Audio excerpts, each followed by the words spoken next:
YCP పతనం తారాస్థాయికి చేరుకుందా? ఎందుకు నేతలు ఒక్కరొక్కరుగా వెళ్ళిపోతున్నారు? కుడిభుజం లాంటి నేతలే కాకదు బంధువులు సైతం జగన్కు బై బై చెప్పిస్తున్నారు ఎందుకు? వైసీపీని వీడుతున్న నేతలంతా జనసేనలోకి క్యూ కట్టడం దేనికి సంకేతం? త్వరలోనే జనసేనలో వైసీపీ విలీనం తప్పదన్న సంకేతాలు కనిపిస్తున్నాయా?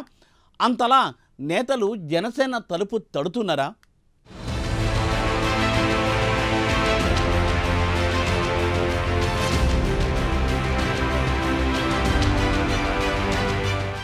వైసీపీలో అసలు ఏం జరుగుతోంది? ఎందుకు నాయకులంతా జగన్ను వదిలేసి వెళ్లిపోతున్నారు?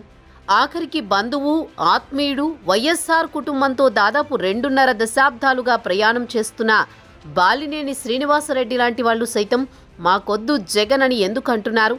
ఒక్క బాలినేని మాత్రమే కాదు, వైఎస్ రాజశేఖర రెడ్డి అనుచరులుగా ఆయనతో పాటు ప్రయాణం చేసి వైఎస్ మరణానంతరం కాంగ్రెస్ పార్టీలో ఎమ్మెల్యే పదవులకు ఆఖరికి మంత్రి పదవులకు సైతం రాజీనామా చేసి జగన్ పక్షాన చేరి వైసీపీకి అండగా ఉంటూ జగన్తో ప్రయాణం చేస్తున్న కుడిభుజం లాంటి నేతలు సైతం ఎందుకిప్పుడు కండువా మార్చేస్తున్నారు? అసలు జగన్ వలసలను ఎందుకు ఆపలేకపోతున్నారు? ఇప్పుడు రాజకీయ వర్గాల్లో సర్వత్రా చర్చనీయాంశమవుతున్న ప్రశ్నలు ఇవే.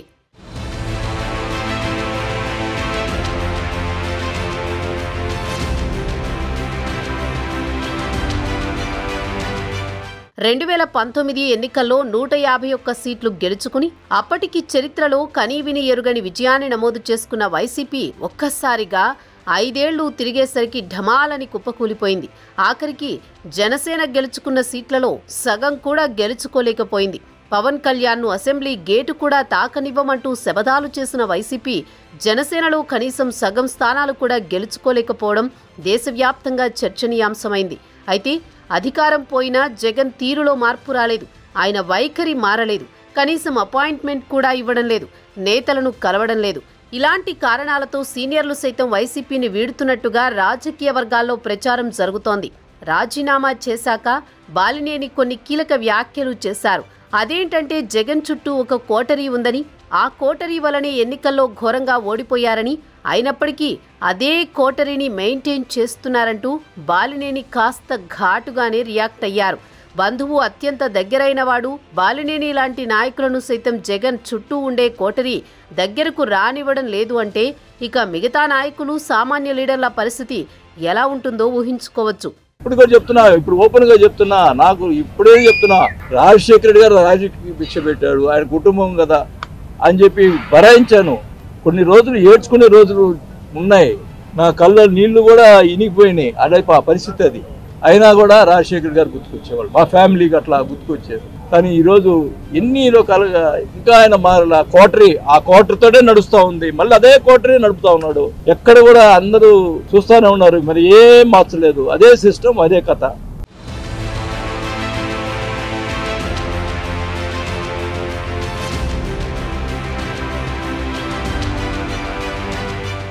ఇక వైసీపీని వీడుతున్న మెజారిటీ నాయకులు జనసేన వైపు చూస్తుండడంతో ఒకరి తర్వాత ఒకరు వైసీపీ నుంచి జనసేనకు క్యూ కడుతుండడంతో ఇది ఇలాగే కంటిన్యూ అయితే అతి త్వరలోనే జనసేనలో వైసీపీ విలీనమైన ఆశ్చర్యపోనక్కర్లేదు అన్న చర్చ రాజకీయ వర్గాల్లో జోరుగా సాగుతోంది. ఎన్నికల ఫలితాల అనంతరం వైసీపీ బలం రోజురోజుకు పడిపోతూ ఉంటే జనసేన బలం రోజురోజుకు పెరిగిపోతోంది. బలమైన నాయకుల చేరికతో జనసేన పార్టీ క్షేత్రస్థాయిలో బలం పుంజుకునే అవకాశం కనిపిస్తోందని రాజకీయ విశ్లేషకులు చెబుతున్నారు.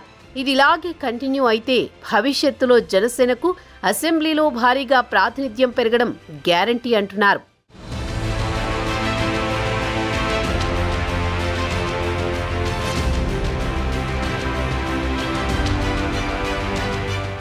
గత వైసీపీ హయాంలో మా నమ్మకం నువ్వే జగనన్నా, జగనన్నే మా భవిష్యత్తు అంటూ నినాదాలు చేసిన వైసీపీ నేతల మాటలు నమ్మి తమ అధికారాన్ని ప్రజల కోసం కాకుండా పార్టీ కోసం వెచ్చించిన ప్రతి ఒక్కరి భవిష్యత్తు ఇప్పుడు చుక్కాని లేని నావ మాదిరి, నడి సముద్రంలో చిక్కుకున్న పడవ మాదిరి తయారైందని రాజకీయ వర్గాల్లో చర్చ జరుగుతోంది. గత వైసీపీ ప్రభుత్వంలో జగన్ అధికారం కోసం, వైసీపీ గెలుపు కోసం పనిచేసిన ప్రతి ఒక్కరికి ఇప్పుడు భవిష్యత్తు లేకుండా పోయిందని అంటున్నారు. రాబోయే 30 ఏళ్లు వైసీపీనే అధికారంలో ఉండబోతుంది అని జగన్ పలికిన చిలక పలుకులను నమ్మిన కొంతమంది రాజకీయ నాయకులు ప్రత్యర్థులపై అవసరానికి మించి విమర్శలు చేసి వారి రాజకీయ భవిష్యత్తుకు సమాధి కట్టుకున్నారు.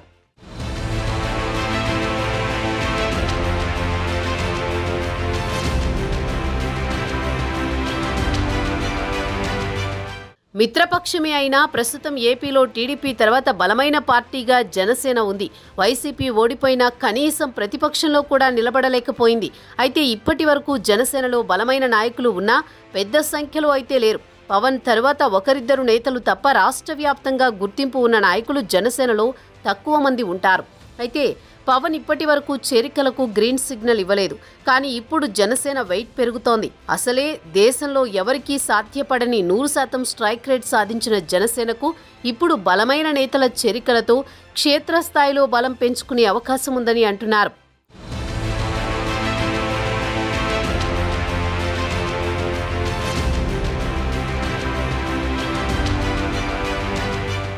వైసీపీ నుంచి బయటకు వస్తున్న వాళ్ళంతా జనసేన వైపు చూస్తున్నారు. అటు టీడీపీ కన్నా పవన్ కళ్యాణ్ అధ్యక్షతన జనసేనలో చేరితే రాజకీయ భవిష్యత్తు ఉంటుందని చాలా మంది వైసీపీ నేతలు భావిస్తున్నారని టాక్ ఉంది. మరి ఈ లెక్కన వచ్చే ఎన్నికల నాటికి జనసేన పార్టీ కీలక నేతలలో పెద్ద పార్టీగా అవతరించడం ఖాయమని రాజకీయ పరిశీలకులు చెబుతున్నారు. ఇప్పటికే సీట్ల పరంగా వైసీపీకి రెట్టింపు స్థానాలను గెలుచుకున్న జనసేన బలమైన నేతల చేరికతో క్షేత్రస్థాయిలో బలాన్ని పెంచుకునే అవకాశం ఉందని అంటున్నారు.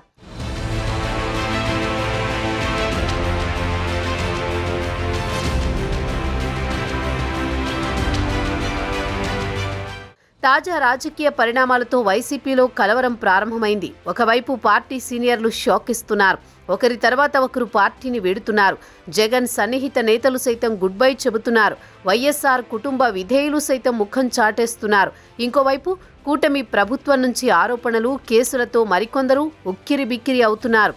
దీంతో జగన్ అప్రమత్తమయ్యారు. పార్టీ సీనియర్లతో వరుసగా సమీక్షలు జరుపుతున్నారు. వారిలో ధైర్యం నింపే ప్రయత్నం చేస్తున్నారు. నష్ట నివారణ చర్యలకు ఉపక్రమించారు. రాజకీయంగా వస్తున్న ఆరోపణలపై కూడా సీనియర్ నేతలతో చర్చిస్తున్నారు.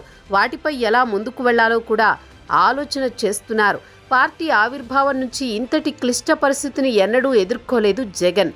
అయితే ఈసారి అప్రమత్తంగా లేకుంటే పార్టీ పూర్తిగా నిర్వీర్యమయ్యే అవకాశం ఉందని భావిస్తున్నారు.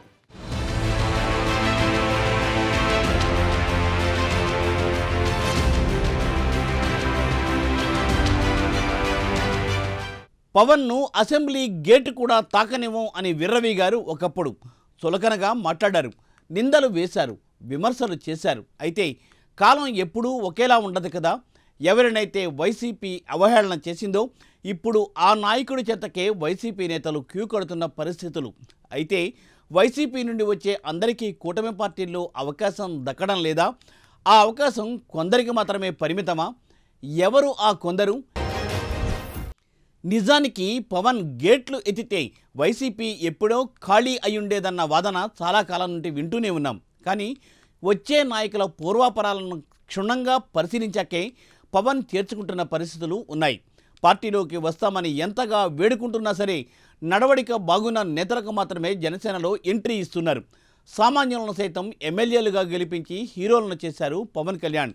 వైసీపీలో ఉండి తాము జీరోలో అయిపోయామని భావిస్తున్న నేతలంతా జగన్కు గుడ్ బై చెప్పేసి జనసేన తలుపు తడుతున్నారు. ఇప్పుడు ఇంత జరుగుతున్న ఈ పరిణామాలను చూస్తుంటే భవిష్యత్తులో చట్టసభల్లో జనసేన ప్రాతినిధ్యం పెరగనుందా?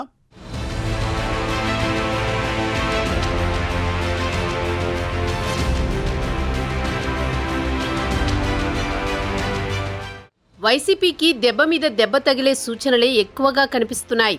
వైసీపీ ఓటమితో ఆ పార్టీ నాయకులు అనేక మంది జనసేనకు క్యూ కడుతున్నారు. ఎన్నికలు అయిపోయినప్పటి నుంచి చాలా మంది గుంభనంగా ఉంటున్నారు. పార్టీ సమావేశాలకు హాజరు కావడం లేదు. వారంతా కూటమి పార్టీల్లోకి జంపు కొట్టాలని చూస్తున్నారట. ఇప్పటికే చాలా పట్టణాలలో మున్సిపల్ కౌన్సిలర్లు జనసేనలో చేరారు. మరికొంతమంది కూడా పార్టీ ఫిరాయించాలనుకుంటున్నారు. పవన్ కళ్యాణ్ గ్రీన్ సిగ్నల్ ఇచ్చిన వెంటనే ఇంకా చాలా మంది జనసేనలో చేరబోతున్నట్లు తెలుస్తోంది.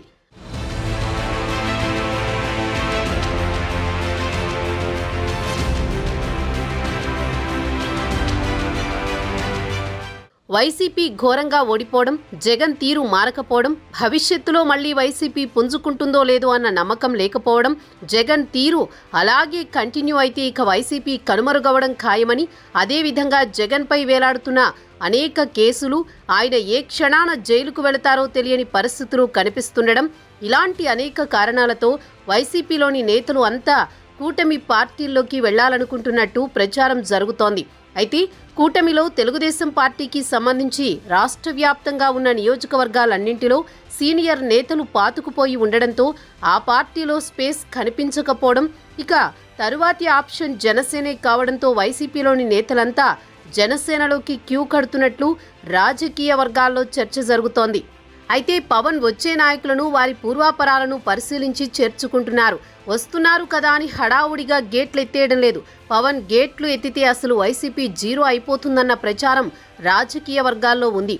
అయితే భవిష్యత్తులో మరిన్ని చేరికలు కనిపిస్తుండడంతో ఇప్పటికే జనసేనలు ఆయా నియోజకవర్గాల్లో పార్టీ పెట్టినప్పటి నుంచి పోరాటం చేస్తున్న అనేక మంది నాయకులు, కార్యకర్తలకు ఇబ్బంది కలగకుండా చూడాల్సిన బాధ్యత జనసేనానిపైనే ఉందని రాజకీయ విశ్లేషకులు అంటున్నారు.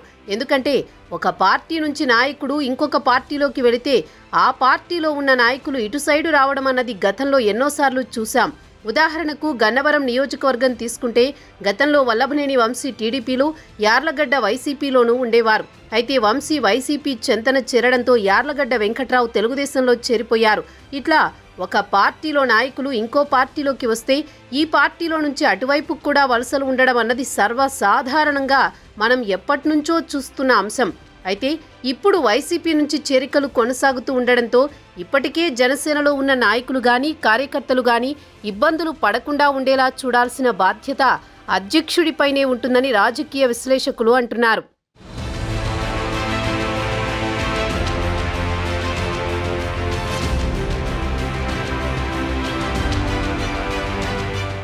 ఒకవైపు జనసేన జోరు పెరుగుతుంటే ఇంకోవైపు వైసీపీకి గడ్డు పరిస్థితులు కంటిన్యూ అవుతున్నాయి. ప్రజాప్రతినిధులు, పోటీ చేసిన వారు, మాజీ ఎమ్మెల్యేలు ఇలా వరుసగా ఒకరి తర్వాత ఒకరు పార్టీకి గుడ్ బై చెబుతున్నారు. వీరంతా కూటమి పార్టీలోకి చేరేందుకు రెడీ అవుతున్నారు. అయితే వైసీపీని ఖాళీ చేయాలన్న ఆతృతతో వచ్చేవారందరినీ తమ పార్టీలో చేర్చుకునేందుకు కూటమి నేతలు సిద్ధంగా లేరు. దానికో పద్ధతి పెట్టుకున్నారు. పార్టీలో చేరేందుకు ఆసక్తి చూపిన నేతల విషయంలో కూటమి పార్టీలన్నీ కలిసి ఏకాభిప్రాయానికి వస్తేనే తీసుకుంటున్నారు.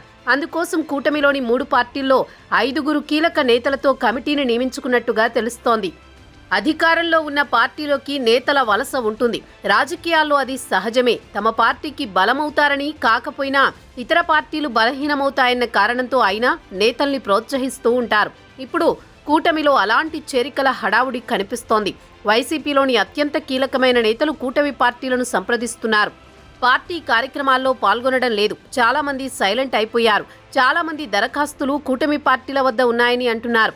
కూటమి పార్టీలు తమ పార్టీలోకి వచ్చే వారందరినీ తీసుకోవాలని అనుకోవడం లేదు. 3 పార్టీలకు ఇబ్బందికరం కాకుండా వైసీపీని బలహీనం చేసేవారికి మాత్రమే ప్రాధాన్యం ఇస్తున్నారు. ప్రకాశం జిల్లా వైసీపీ మొత్తం బాలినేని మీదనే ఆధారపడి ఉంది. ఆయన పోతే ఇక బలమైన నాయకుడే ఉండరు. ఈ కోణంలో వెంటనే ఆయన దరఖాస్తుకు ఆమోదం లభించింది. సామినేని ఉదయభానుకు కూడా అలాగే గ్రీన్ సిగ్నల్ లభించింది. టీడీపీ నేతల్ని బూతులు తిడితే మంత్రి పదవి వస్తుందని ఆయనకు పోటీ పెట్టినప్పుడు కూడా పరుషంగా మాట్లాడలేకపోయారు ఉదయభాను. ఈ కారణంగా వైసీపీలో అన్యాయం జరిగింది. పవన్పై అతిగా స్పందించకపోవడంతో ఇప్పుడు జనసేనలోకి ఎంట్రీ వచ్చింది. కానీ ఇంకా చాలా మంది నేతలు దరఖాస్తులు పెండింగ్లో ఉన్నాయని చెబుతున్నారు. కొంతమంది ఆనాడు అతిగా టీడీపీ జనసేనలను తిట్టి ఇప్పుడు ఎటూ కాకుండా పోయారు.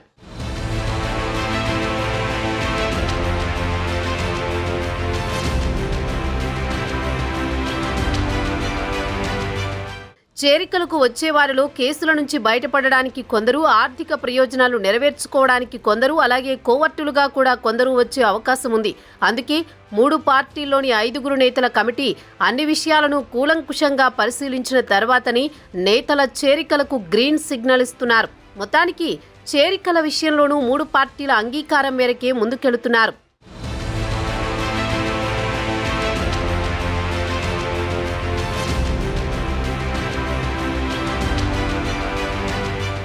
జనసేన గాలానికి వైసీపీ చిక్కి విలవిలలాడుతోంది.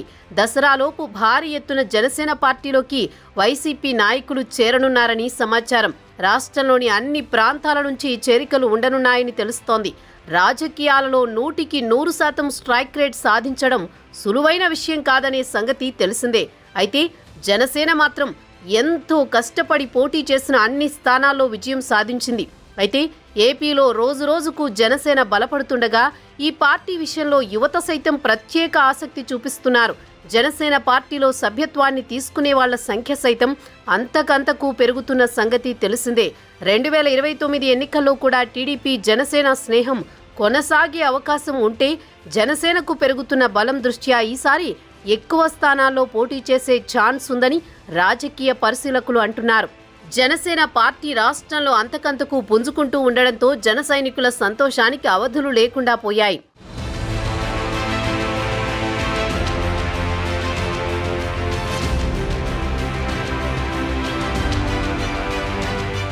ప్రస్తుతం చేరికలతో పాటు అతి త్వరలోనే భర్తీ చేయబోతున్న నామినేటెడ్ పదవులతో జనసేన పార్టీ గ్రామస్థాయిలో బలపడే అవకాశం ఉందని రాజకీయ వర్గాల్లో ప్రచారం జరుగుతోంది. క్షేత్రస్థాయిలో బలపడాలి అంటే అందుకు నామినేటెడ్ పదవులు బాగా ఉపయోగపడతాయి. సర్పంచులు, జెడ్పీటీసీ, ఎంపీటీసీ, అలాగే వివిధ కార్పొరేషన్ చైర్మన్లు, మార్కెట్ యార్డ్ కమిటీ చైర్మన్లు ఇలా అనేక రకాల నామినేటెడ్ పోస్టులు ప్రజలతో అనుసంధానమయ్యేలా ఉపయోగపడతాయి. బలమైన నాయకుల చేరికతో పాటే నామినేటెడ్ పదవుల్లోనూ పెద్దపీట దక్కించుకుని రాష్ట్ర వ్యాప్తంగా క్షేత్రస్థాయిలో జనసేన బలపడేందుకు అవకాశం ఉందని అంటున్నారు.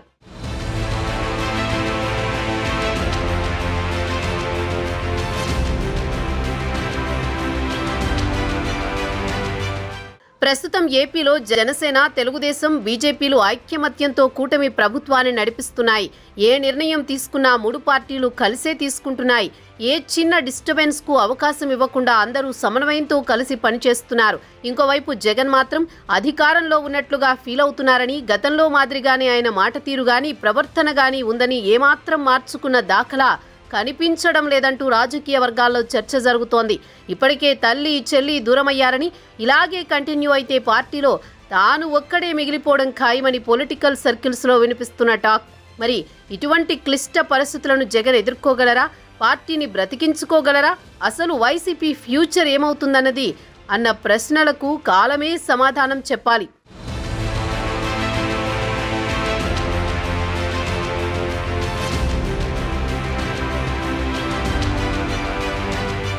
ప్రస్తుతం ఉన్న పరిస్థితులలో ఒక రాజకీయ పార్టీని నడిపించడం అంటే ఆషామాషీ వ్యవహారం కానే కాదు. కానీ 2 బలమైన పార్టీలు ఉన్న సమయంలో ధైర్యంగా ముందుకొచ్చి పార్టీని ప్రకటించారు పవన్.